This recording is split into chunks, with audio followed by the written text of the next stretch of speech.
Aleluia, o Senhor quer novamente se apresentar na tua vida, mas que você tenha um sentimento de reconhecimento daquilo que o Senhor está fazendo na tua vida a partir de hoje.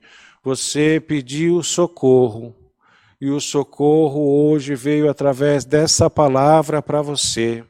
Mas o Senhor quer que a partir de agora as coisas sejam diferentes, que você volte a ter um pensamento cristão diante da presença de Deus, que você volte a ter um pensamento de submissão diante da presença do Todo-Poderoso, porque da maneira que as coisas aconteceram na tua vida, você foi se distanciando do Senhor, e hoje o Senhor quer mudar isso na tua vida.